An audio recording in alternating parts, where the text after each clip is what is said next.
Joseph Califano, former U.S. Secretary of Health and Education and Welfare. Joseph, are you there? I am, McGraw, I am. Thank you. The book is Our Damaged Democracy, an eye-opening, nonpartisan book. How dare you write a nonpartisan book?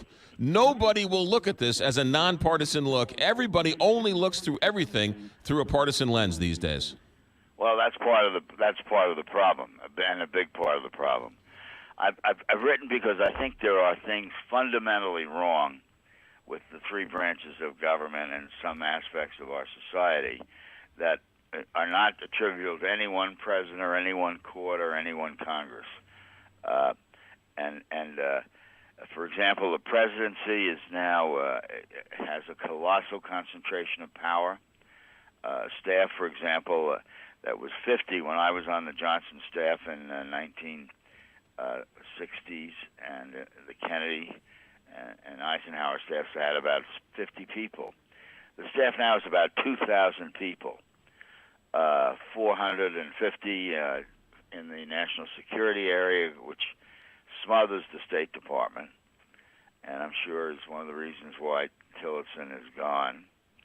I think, and about 400 people in communications. We have a state-run communications operation in this country now. There's YouTube, White House YouTube. There's whitehouse.gov. There's Internet White House. There's Interactive Internet White House, all running 24 hours a day, 365 days a year, to burnish the president, make him look good, and support his programs. This is, and to it, obviously Donald Trump has added tweeting and Facebook and what have you. This is a serious problem. This kind of operation is usually in a monarchy or a dictatorship. We're a democracy. Let me. The other side will tell you we need to have a YouTube channel. We need to have all these people because there are so many forces working against us, and if we don't arm up, the other side's going to crush us. Oh, I'm sure they'll say exactly that. What I'm saying is, we don't need that kind of an operation in our presidency. Sure, there has to be communication. We have to be able to find out everything that's being done at the White House and what have you. But we don't need a perpetual array of YouTube pictures. And this is not incidentally Trump. This is Obama is the one that really put this in place for the first time in the communications area. Of, how the president, clips of how he looks very good every day doing this or doing that or speaking. No, we don't need that in the government, and Congress. Incidentally, I have to mention. I mean, Congress is crippled. We've had since World War II, millions of Americans have been sent into combat. 100,000 Americans have lost their lives. 1 million Americans have been wounded. There's been no declaration of war. None. Congress has just ceded that power to the president. And in any way they could, avoid even voting on anything. Look at the Iran nuclear deal. The Senate pretzeled itself in order to figure out a way that there wouldn't be record votes for or against, so they'd all be safe. Congress spends most of its time raising money. Many people have left the Senate and the House because of that. And to give your listeners a little sense of what I mean, an incumbent senator in 2016, on average, had to raise $30,000 a week every week of his 6-year term to run his campaign. An incumbent House member had to raise $15,000 a week every week of his or her campaign, every week of his or her 2-year term to fund their campaigns. I put in the book, the other thing, we're a pay-to-play Congress now. We like to be chair of the House, powerful House Ways and Means Committee that looks over taxes and Medicare and trade issues. Fine. You'd make a great chair. Incidentally, in addition to what you raise for your own campaign, you're going to have to raise $500,000 if you're a Democrat for the campaign committee for the whole Senate, House. and if you're a Republican, incidentally, it's $800,000. And the size of the amount you're going to have to pay to play varies depending on whether it's a big committee with a lot of power or one with less power. Our book, the book is called Our Damaged Democracy, We the People Must Act. Joseph Califano is our guest. How much, Joseph, are the people complicit in this? And what I mean by that is when Bill Clinton has a sex scandal, he should be tossed out. No, it's just sex. But when Donald Trump has a sex scandal, it's the exact opposites in reverse, that the people don't call out their own team members. Absolutely, and that's one of the central points in the book. We have to, we the people should look in the mirror. We should call out the person we voted for. If we voted for Trump or for Clinton or for whoever, we should call them out when they're not doing their job. We the supporters should be the first ones, and also we just have to participate. I mean, you have all this discussion. You go around and you talk to people, and they say, why did we have these, terrible candidates? A woman who was entitled and thought, didn't really have a vision, and a guy who was kind of an egomaniac. Well, let me tell you this. That woman, Hillary Clinton, got the Democratic nomination with 8% of registered Democrats. Trump got the Republican nomination with 7% of registered Republicans. Now, that is one of the most troubling parts of our current situation, and why I say look in the mirror. Get out there. Get involved in the primaries. Don't say, I don't like the candidates. I wish we had somebody else. Did you vote in the primary? And vote in the election, incidentally. Basically when we have about a 60%, 60+% participation in a presidential election.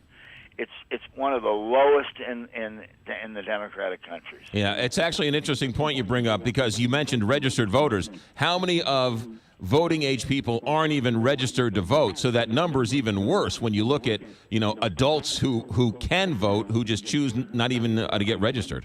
Oh, McGraw, you should have, it'll sound like you wrote sentences in this book. You're absolutely right.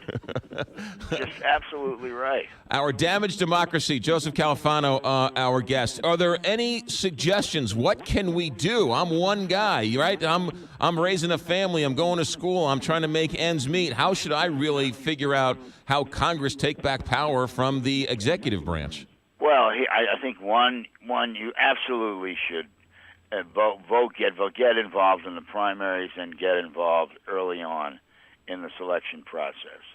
Get into the public square in some way or other, as you can with your other job. I understand that. Number two, I think you got to speak out about things that are just wrong and corrupting our society.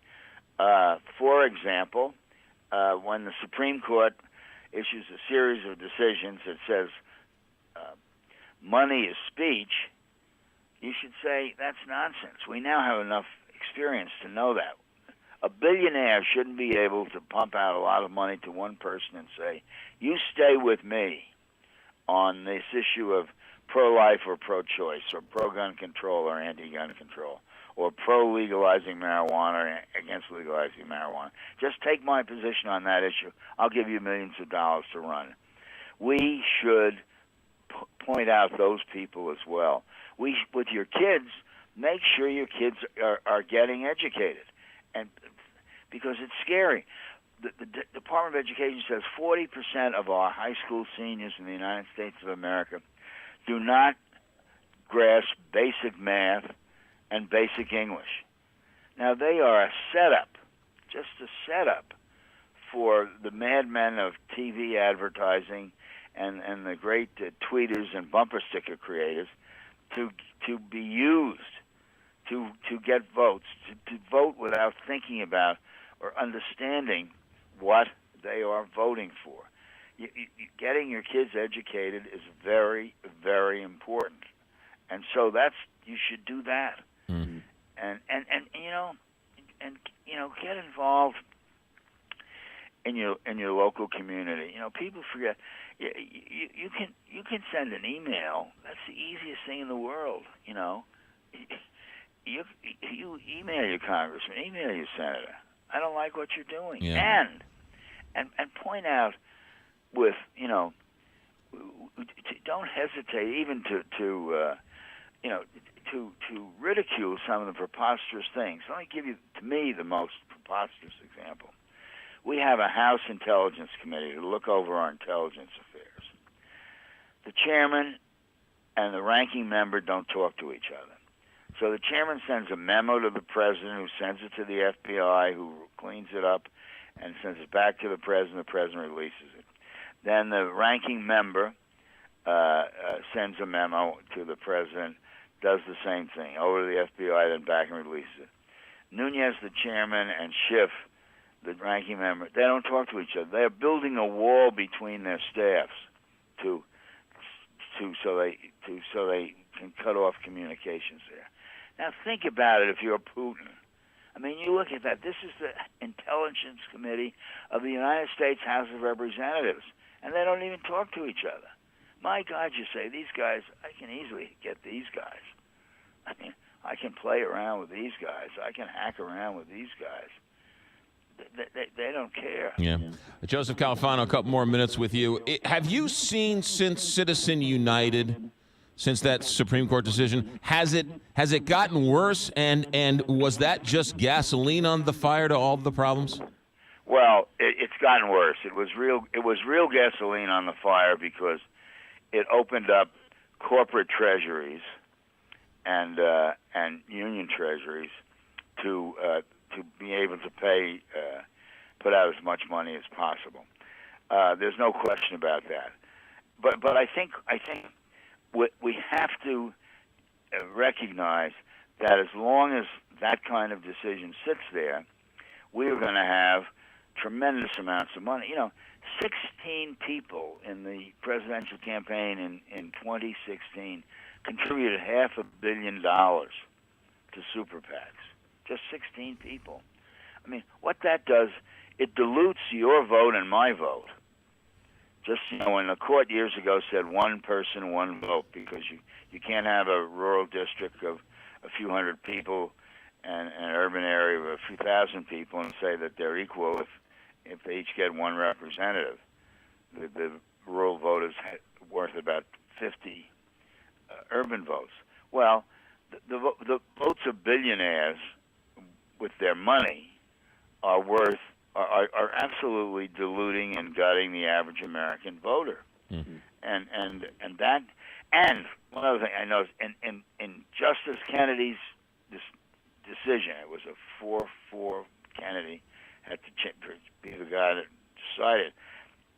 He said, with technology, we now know everything. All people are contributing, so we don't have to worry that much about it. Well, Justice Kennedy doesn't know anything about dark money. There's a whole book written on dark money. There are all kinds of ways I can contribute to your campaign, and nobody can trace the money. Yeah, well, we're seeing that here in Missouri with our current governor. Joseph Califano, Jr., the book is called Our Damaged Democracy, We the People Must Act. Sir, you're always welcome here. Thank you for your time. Good luck with the book. Well, thank you, and you've had a great show, and I'm delighted